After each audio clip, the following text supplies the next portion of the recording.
자, 오늘은 크게 두 가지 주제로 말씀을 나눌 텐데요. 제목은 바벨론에 붙잡힌 성도. 사실은 제가 참고했던 책의 제목을 패러디한 제목입니다. 바벨론에 포로된 교회라는 책이 있어요. 비슷한 주제로 쓰여져 있는데 오늘은 성경에 나오는 짐승이 뭐냐? 짐승하면 짐승의 표, 또 여러분 그 초미에 관심을 갖고 있는 666 오늘 얘기할 거예요. 오늘 그리고 두 번째는 계시록에 나오는 바벨론의 의미가 뭘까? 짐승과 바벨론 이 두 가지 주제를 놓고 바벨론에 붙잡힌 성도라는 제목으로 말씀을 좀 나누도록 하겠습니다. 먼저 들어가기 전에 질문을 한 두 가지 하겠습니다. 우리가 그리스도인으로서 또는 일반인으로서 이 세상에 살아가는데 정치와 무관하게 살아갈 수 있습니까? 그럴 수 있나요? 불가능해요. 그렇죠? 사실은 크고 작은 차이가 있을 뿐이지 우리는 어떤 의미에서는 우리가 하나님의 나라라는 표현을 써요. 이 나라라는 자체가 뭘 전제로 합니까? 정치를 전제로 하는 표현입니다. 그러니까 쉽게 얘기하면 하나님의 선교라는 건 뭐죠? 이 세속의 나라의 가치를 밀어내고 그 땅에 선교를 한다는 건 어떤 질서를 세우고자 하는 겁니까? 하나님의 나라의 통치와 나라의 질서를 세우고자 하는 겁니다. 그래서 어쩌면 가장 정치와 밀접한 관계 개념으로 쓰여진 책이 사실은 계시록이에요. 예를 들어서 계시록이 쓰여지던 시대에 그 온 세상은 어느 나라의 질서 속에 있었습니까? 로마 제국이라는 가치관과 질서 속에 있었습니다. 그래서 그 시대의 사람들의 그 총체적인 가치관은 하나예요. 가이사가 주님이십니다. 기억나시죠? 그것이 그들의 인사였고 고백이었고 철학이었습니다. 그런데 그 로마 제국의 가치관 속에 하나님의 백성으로 교회의 성도로 살아내야 했던 그리스도인들의 입장에서는 가이사가 주님이라고 고백할 수 있나요? 불가능하죠. 목숨을 위협받는 박해가 있어도 경제를 수탈당하고 손해를 각오하는 아픔이 있어도 어린 양과 그의 아버지 하나님만이 나의 주님이시고 유일하게 경배를 받으실 뿐입니다. 이 고백을 할 수 있는 거예요. 그러니까 세상의 정치와 내 삶의 중심이 되는 하나님의 나라의 고백과 정치와 충돌이 일어날 수밖에 있어요, 없어요? 충돌이 일어날 수밖에 없어요. 그래서 우리는 2000년 전이든 지금이든 정치와 무관하게 살아갈 수가 없어요. 그럼 오늘 뭐 정치 얘기하려나? 정치를 말하지만 정치 얘기는 아닙니다. 가끔 다행히 지금 이 설교를 하는 오늘 8월 첫 주가 정치의 계절이 아니라서 참 다행이에요. 이제 정치의 계절이 오면 유력한 분들이 3.1교회 찾아올까요? 안 찾아올까요? 찾아오죠. 사전에 비서관을 통해서 청을 합니다. 이렇게 일어나서 이렇게 인사라도 한번 하면 안 됩니까? 안 됩니다. 여든 야든 다 거절합니다. 그러나 이제 그 원하는 그분이 목양실에 오셔서 기도를 받길 원하시면 제가 기도는 하겠습니다. 그러나 청중 앞에서 예배 시간에 사람을 소개하거나 그 사람에게 대해서 광고성 인사를 하는 것은 누구든 간에 여의 대표든 야의 대표든 사용합니다. 양쪽에서 다 찾아온다고요. 나는 교회가 이렇게 인기가 있는 줄은 몰랐어요. 선거철만 되면 교회가 그 조류에 휩쓸려 다녀서는 안 됩니다. 반대로 세상이 교회의 세력과 힘을 이용하려는 시도는 뭐 선거 때마다 필요한 주제가 일어날 때마다 원했던 것이 사실이에요. 반대로 교회가 세상의 정치적인 세력과 힘을 이용해서 이 세상을 어찌하려는 시도는 어린 양의 방법이 아닙니다. 교회가 그래서는 안 돼요. 그래서 교회가 세상의 힘을 빌려서 교회의 목적을 이루려는 것은 목적도 중요하겠지만 하나님이 목적만큼 중요하게 여기는 것이 방법입니다. 방법도 십자가의 방법 외에는 우리가 타협이나 허용을 해서는 안 됩니다. 딜레마죠. 참 어렵습니다. 그래서 우리 성도들이 개인적으로 정치에 참여하고 경제생활에 참여하고 문화생활에 참여하고 하는 것은 200% 찬성이에요. 그러나 교회라는 공동체가 어떤 주제를 가지고 세상에 나가서 뭐 예를 들면 선거 때마다 희한한 소리 하는 분들이 있어요. 서울시를 하나님께 바치겠습니다. 뭔 소리예요 이게. 예? 그쪽에서 들으면 열불 내리겠지만 그건 성경이 가르치는 질서가 아니에요.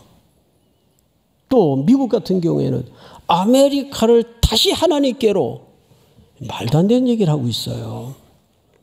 그 말은 좀 쉽게 이해를 하자면 교회와 성도들의 숫자와 힘을 규합해서 세상과 맞서자는 대단히 근시안적인 구도를 만드는 겁니다. 그래서 교회는 가끔 가다가 이제 우리 청년들 가운데는 왜 우리 교회는 이 부분에 대해서 침묵합니까? 왜 이 부분에 대해서 동참합니까? 동참하지 않습니까? 이런 이제 의문점을 가지고 질문할 때가 있어요. 그래서 그거는 개인적인 차원에서는 저는 적극적으로 찬성합니다. 그러나 그것을 교회의 이름으로 들고 나간다는 것은 대단히 그 혼란을 부채질할 수가 있습니다. 교회 안에는 여도 있고 야도 있고 다 있잖아요. 촛불도 있고 태극기도 있고 교회 안에 다 있잖아요. 그런데 교회가 어느 편을 들라는 얘기예요. 교회는 그런 정치적인 세력의 어느 한 편을 편드는 공동체가 되어서는 안 됩니다. 교회의 목적은 어느 쪽이든 하나님의 통치와 하나님의 나라를 하나님의 선교로 구현하는데 그 의도와 목적을 가져야 됩니다. 믿습니까? 자, 그러면 이제 첫 번째로 우리 계시록 13장을 좀 띄워주세요. 자, 짐승이 나오죠. 이제 첫 번째 다룰 주제입니다. 짐승이 입을 벌려 하나님을 향하여 비방하되, 이 짐승이 하나님의 공동체와 하나님의 백성들을 향해서 비방하는데 주특기입니다. 비방하되 그의 이름과 그의 장막 곧 하늘에 사는 자들을 비방하더라. 이 땅에 발을 딛고 살지만 하늘의 원리와 하나님의 가치를 붙들고 사는 백성들을 뭐 했다고 되어 있죠? 비방하더라. 자, 그러면 여러분 마저 읽고 한번 또 이야기를 이어가도록 하십시다. 7절 시작. 권세를 받아 성도들과 싸워 이기게 되고 각 족속과 백성과 방언과 나라를 다스리는 권세를 받으니. 여기 표현을 잘 보세요. 권세를 받아, 자기가 만들어낸 권세가 아니에요. 누구로부터 그 권세를 받은 거, 이 짐승이. 또 끝에 보니까 족속과 백성과 방언과 나라를 다스리는 권세를 어떻게 했어요? 받았어요. 근데 족속, 백성, 나라, 이거 어린 양께 사용되던 표현이란 말이에요. 흉내를 내는 거죠. 자, 그 흉내의 실질적인 내용을 우리 지난주 봤지만 한 번 더 확인을 해볼 겁니다. 8절을 마저 읽읍시다. 죽임을 당한 어린 양의 생명책에 창세 이후로 이름이 기록되지 못하고 이 땅에 사는 자들은 다 그 짐승에게 뭐하리라? 그를 경배한, 이 세상의 어떤 짐승 같은 존재를 경배한다 그 말이에요. 아직 짐승이 뭔지는 잘 모르겠어요. 근데 이 짐승이 누구로부터 권세를 받았단 말이에요. 누가 준 권세인가? 우리 13장 1절부터 좀 헤아려 보겠습니다. 내가 보니 바다에서 한 짐승이 나오는데, 이 짐승이 어디서 나왔어요? 바다에서 나왔어요.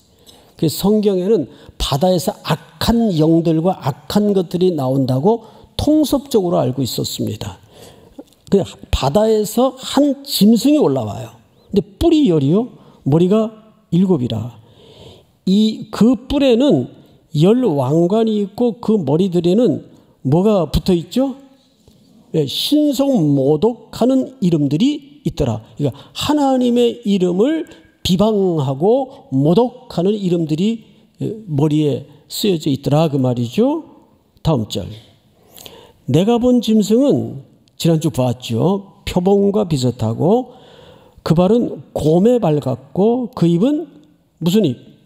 자, 이 세 짐승을 응집해서 걸러지는 가장 드러내고 싶은 이미지의 의미가 뭐예요? 파괴력, 힘을 얘기하는 거예요. 힘. 그러면 그 당시에 가장 파괴력 있는 나라가 가장 절대적인 힘이죠. 가진 나라가 어느 나라입니까? 로마입니다. 사실은 이 짐승은 로마를 얘기하는 거예요. 자, 또 읽어볼까요? 용이 자기의 능력과 보좌와 큰 권세를 그에게 주었더라. 보니까 누가 권세를 줬는데 그 짐승에게 누가 줬어요? 보니까 용이 줬어요. 지난주 이 용은 어떤 존재로 우리가 밝혀졌죠? 이사야서 14장 12절 말씀처럼 하늘에서 떨어진 존재로 사탄의 세력을 얘기합니다. 사탄을 말하는 거예요. 그러니까 로마 시대의 그 가치관과 그 절대적인 파괴력 있는 힘, 물리적인 힘으로 온 세상을 먹어들어가는 이 수탈, 침략, 이런 것들이 사실은 어둠의 권세 잡은 자의 장난이에요. 그래서 강력한 나라를 형성하게 만듭니다. 그 정점에는 로마가 있고 로마의 더 깊은 정점에는 황제의 보좌가 있는 거예요. 그 보좌에 누가 앉아 있습니까? 황제가 앉아 있는 거죠. 그래서 황제는 신적인 존재로 추앙을 받았죠. 자, 3절을 볼까요? 그의 머리 하나가 상하여 죽게 된 것 같더니, 여기 예수님이 흉내를, 어린 양의 흉내를 내는 거죠. 어린 양의 죽음과 부활을 흉내내는 겁니다. 근데 흉내예요. 잘 보세요. 그의 머리 하나가 상하여 죽게 됐습니까? 죽었습니까? 죽게 된 것 같습니까? 흉내내는 거예요. 그리고 그 죽게 되었던 상처가 나았어요. 뭘 연습하는 거죠? 부활을 흉내내는 겁니다. 연습이 아니고 참 부활을 흉내내는 거예요. 어린 양의 죽음과 어린 양의 부활을 비슷하게 흉내내는 거예요. 실제 황제를 중심으로 당시에 특별히 네로 시절에 돌아다니는 흉흉한 이상한 소문이 있었어요. 네로가 죽었다가 살았다. 죽었다 산 존재는 생명을 만들 수 있는 힘밖에는 없는데 흉내를 내는 겁니다. 상처가 나음에 온 땅이 놀랐죠. 놀라니까 놀랍게 여겨 누굴 따르게 됩니까?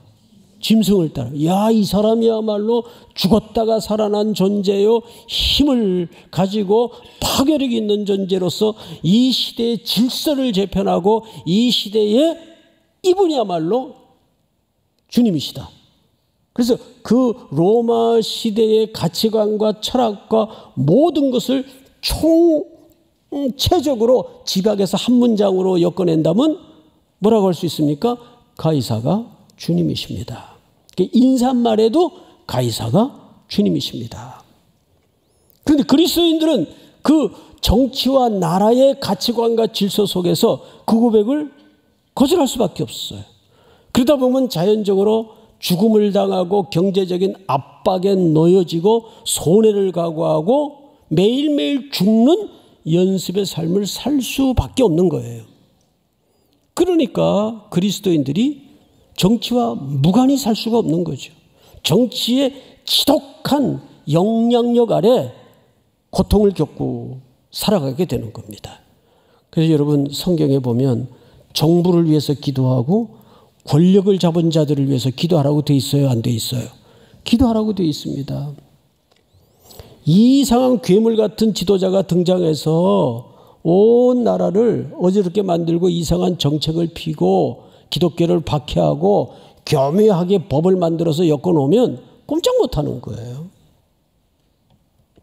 자, 4절을 한번 같이 읽어볼까요? 4절 시작.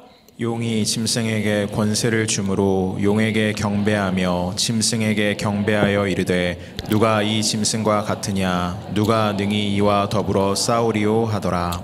지난주 말씀드렸죠. 이 부분은 그러니까 황제 숭배라는 것은 처음부터 물리적으로 강압적으로 시작된 우상 숭배가 아니에요. 사람들에 의해서 찬양을 터뜨리는 겁니다. 누가 이 짐승과 같으랴 누가 능히 이들과 더불어 싸우리요. 그러니까 이건 자생적이고 자발적으로 일어난 우상숭배였습니다. 그런데 우상숭배라는 것이 늘 교묘하게 그렇게 파고 들어와요. 이런 것들이 오늘날에는 없을까요? 자, 그러면 이제 짐승의 정체에 대해서는 알았어요.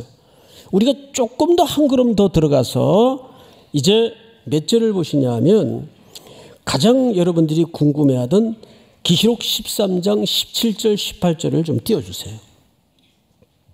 누구든지 이 표를 가진 자 외에는 매매를 못하게 하니 이 표는 짐승의 이름이나 그 이름의 수라. 지혜가 여기 있으니 총명한 자는 그 짐승의 수를 세어보라. 그것은 사람의 수니 그의 수는 666이니라. 자, 여러분, 워낙 기독교인들 가운데에도 해석이 여러 가지고 또 많은 해석들이 쏟아졌기 때문에 유명한 구절만큼 흥미와 관심을 갖게 된 구절만큼 오해도 많아요. 오해도. 제가 어느 교회 부목사로 있을 때인데 로비에 이제 안내를 보려고 이렇게 서 있는데 어느 그 성도님이 고등학교 다니는 자기 아들을 막 얼굴이 하얘가지고 이렇게 데리고 왔어요. 목사님 큰일 났어요. 이 팔 좀 보세요. 이 짐승의 표를 받아왔다고. 그 강남이었으니까 가까운 그 놀이 거기에 그때 바코드가 처음으로 우리나라에 도입될 때예요. 그러니까 입장 그 표시로 그 아들 팔뚝에다가 이 바코드를 찍어 갖고 온 거예요. 그러니까 엄마는 또 신앙이 순수한 분이니까 어디서인지 또 이렇게 들은 건 있으셔가지고 얘가 이게 유아 세례 받은 애인데 이게 짐승의 표를 받아왔으니 이걸 어떻게 하면 좋겠냐고.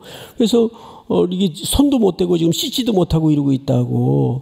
그래서 제가 침 발라가지고 손을 비벼봤더니 그 번지면서 없어지더라고요. 집사님 괜찮아요. 이거 그냥 그 입장하는 표에 불과하지 이게 무슨 짐승의 표냐고.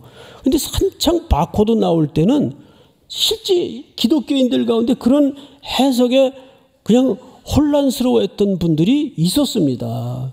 지금 바코드 없는 데가 어디 있어요. 더 웃기는 거는 서울 시내에 666번 버스가 다녔어요.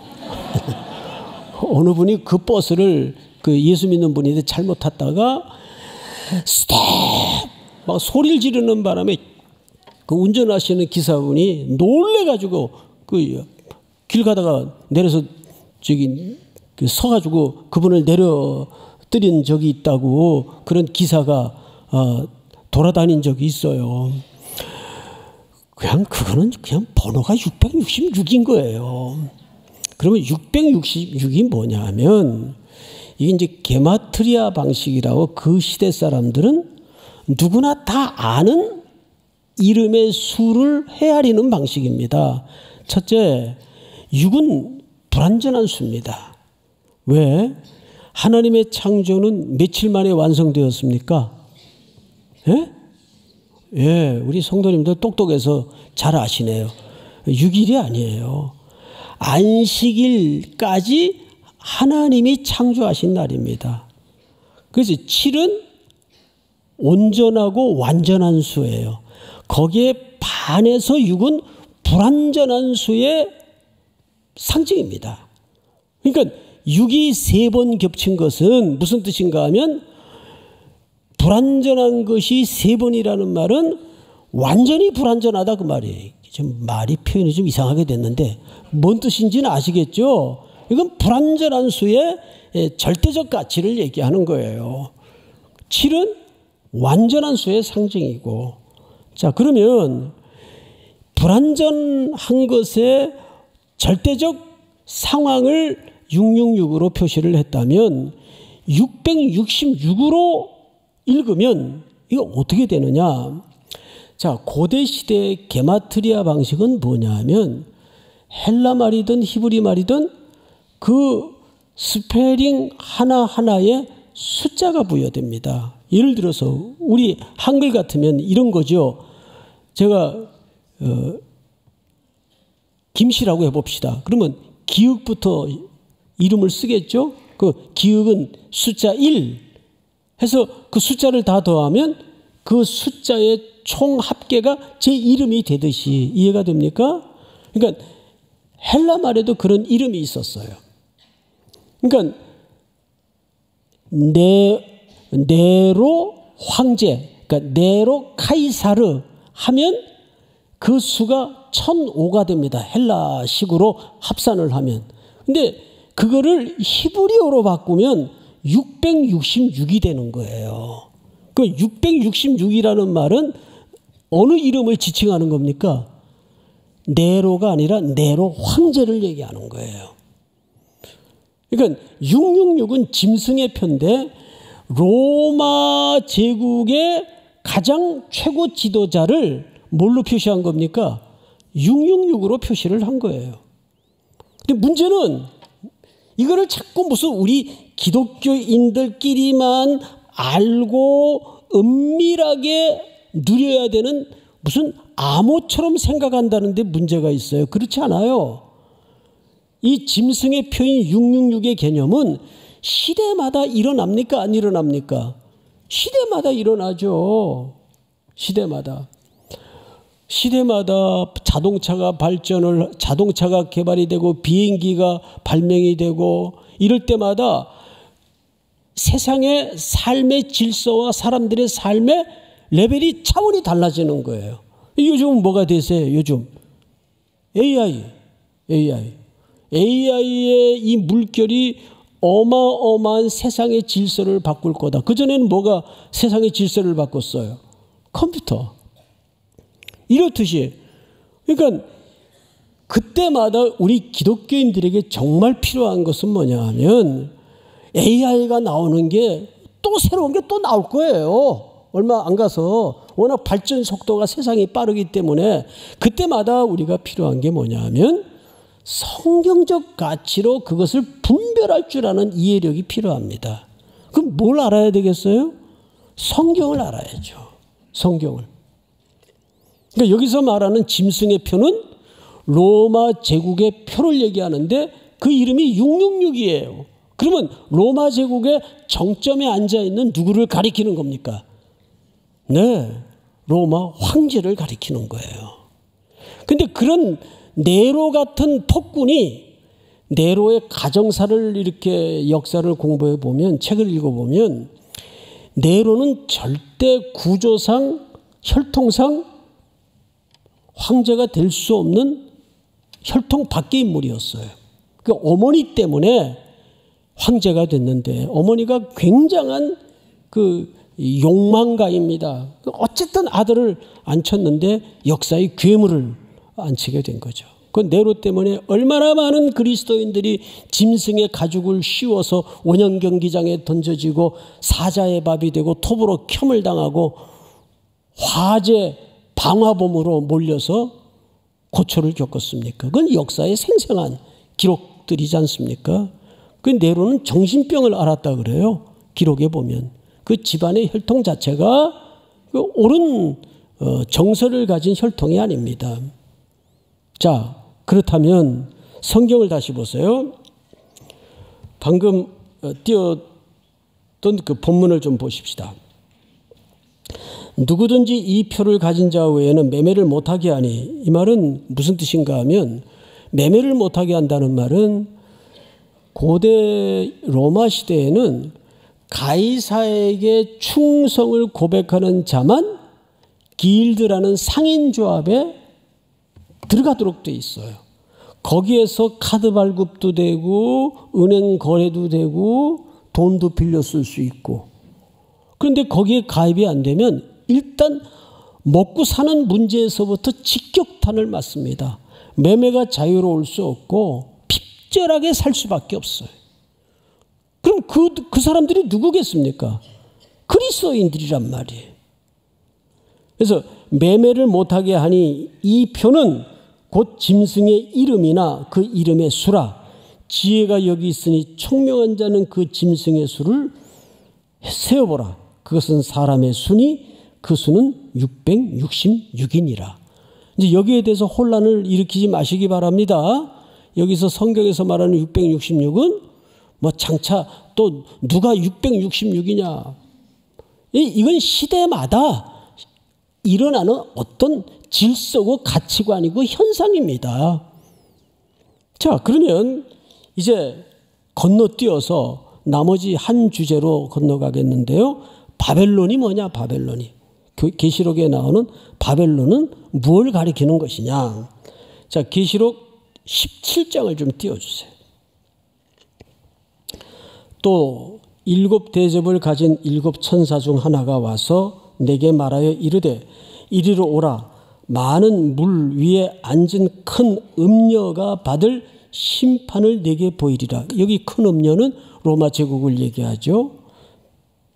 땅의 임금들도 그와 더불어 음행하였고, 땅의 임금들 복수로 썼죠.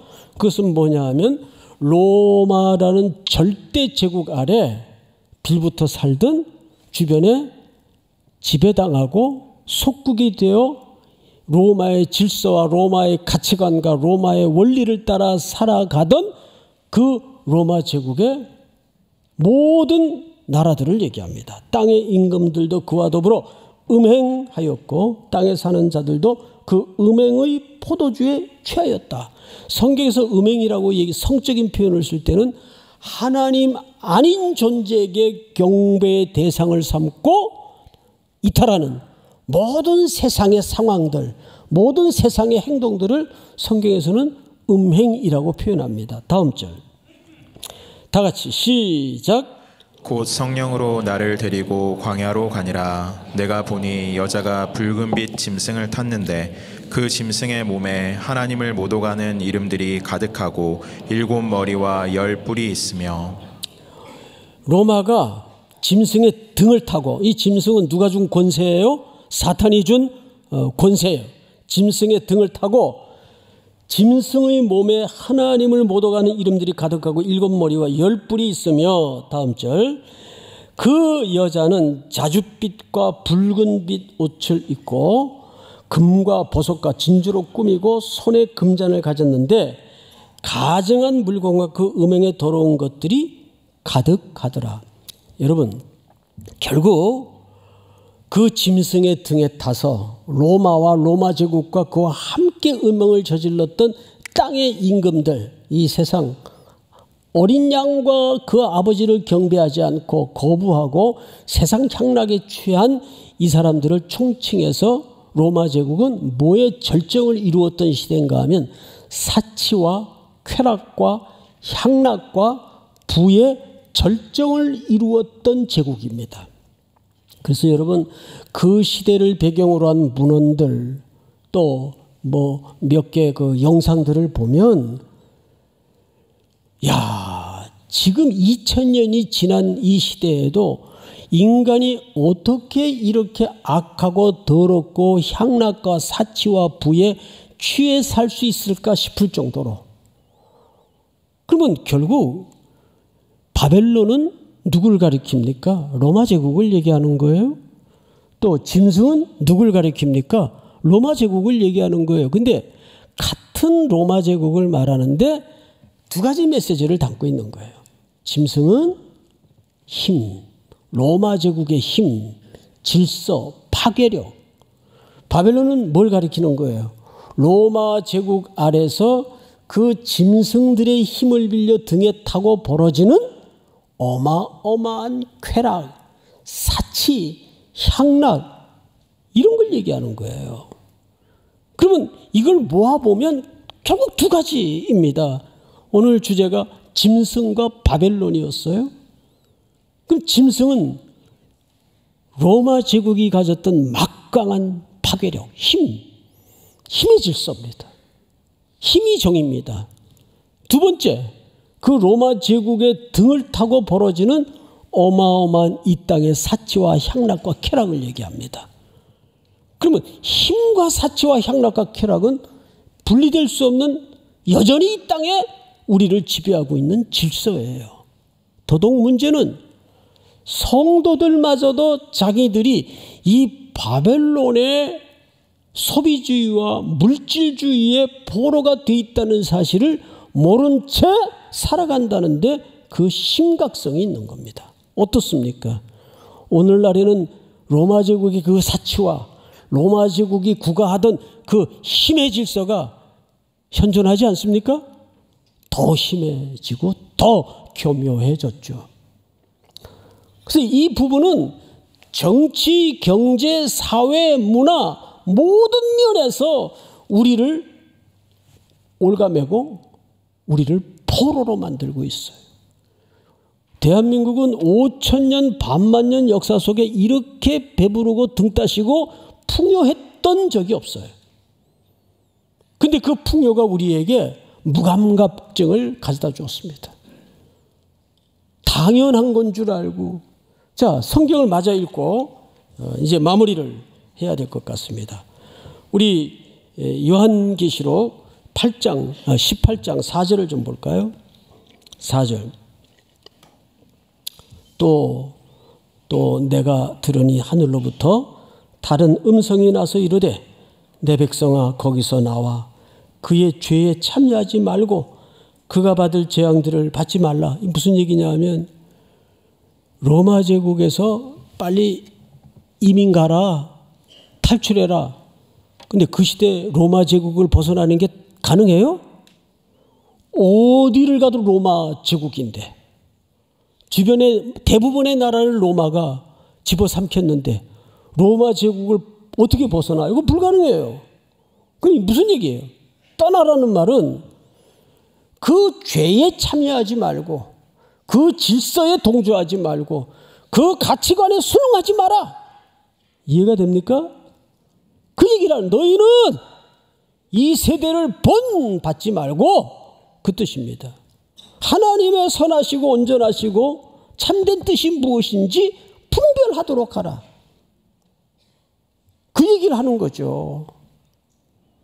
방금도 말씀을 드렸지만 현존하는 이 세상은 사실은 로마 제국 시대보다 더 세상이 모호해지고 더 교묘하게 악해져서 얼마나 사람들을 속가매고 올가매고 빠져나오지 못하게 하는지 이제 마약으로 덤벼들고 사회의 시스템으로 덤벼들고 그러니까 사람들도 거기에 자연스럽게 순응하게 되고 익숙하게 되고 그냥 흥얼흥얼 콧노래나 부르면서 누리고 즐기고 따라가게 되는 겁니다.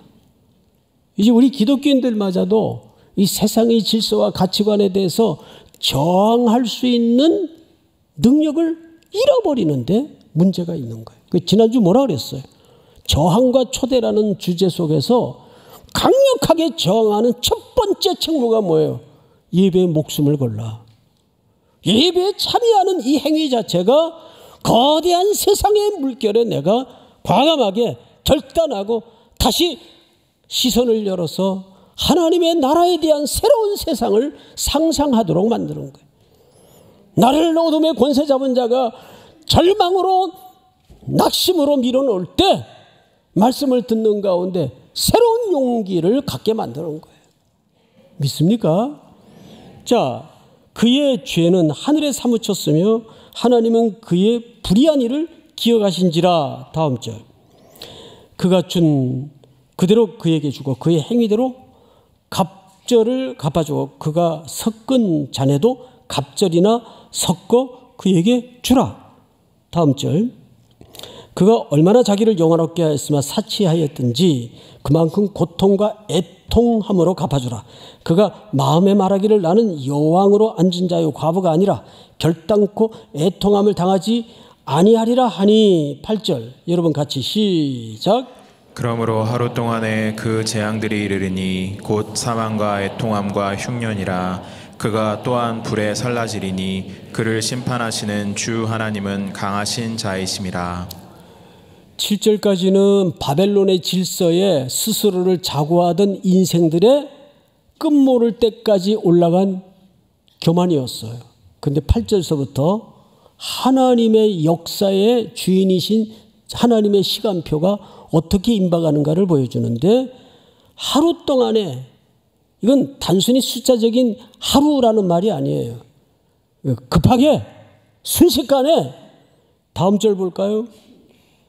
그와 함께 음행하고 사치하던 땅의 왕들이 그가 불타는 연기를 보고 위하여 울고 가슴을 치며 그의 고통을 무서워하여 멀리 서서 이르되 화이또다 화이또다 큰 성 견고한 성 바벨론이여 한 시간에 네 심판이 이르렀다 하리로다. 11절.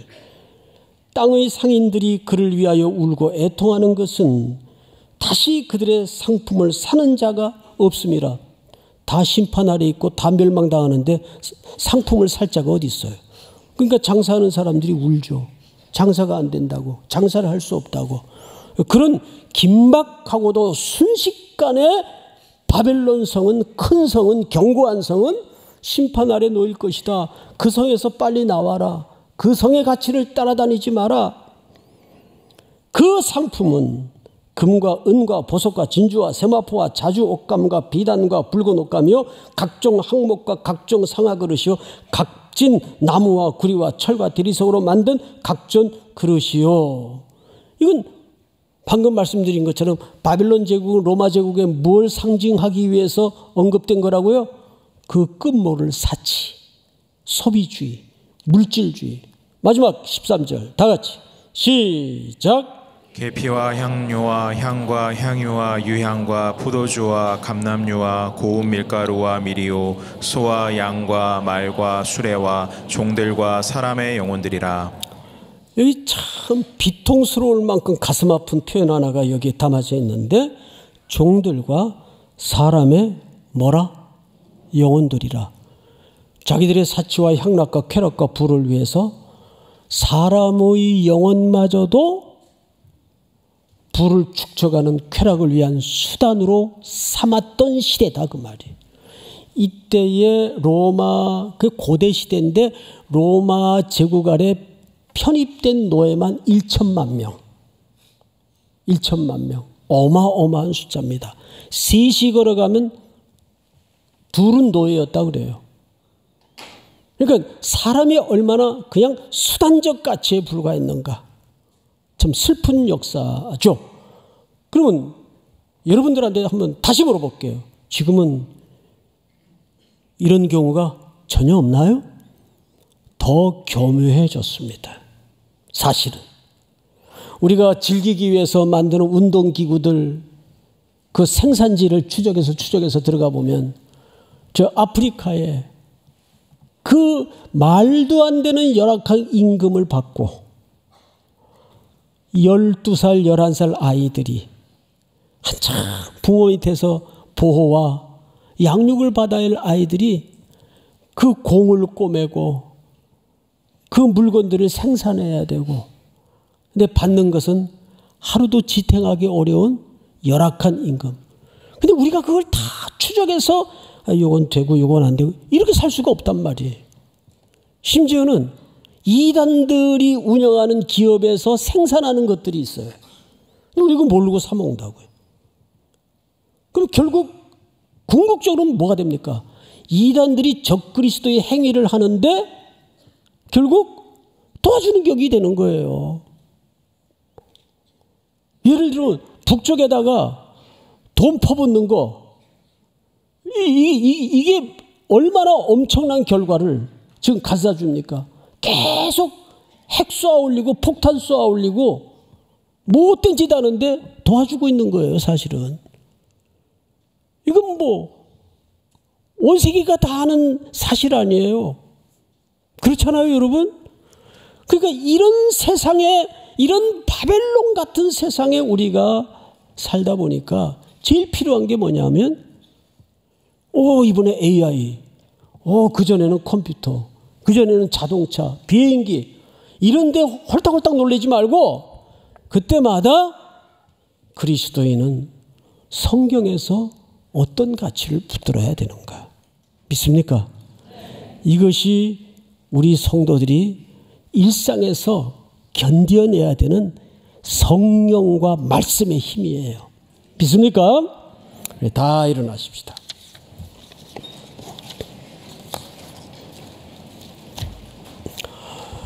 찬송가 315장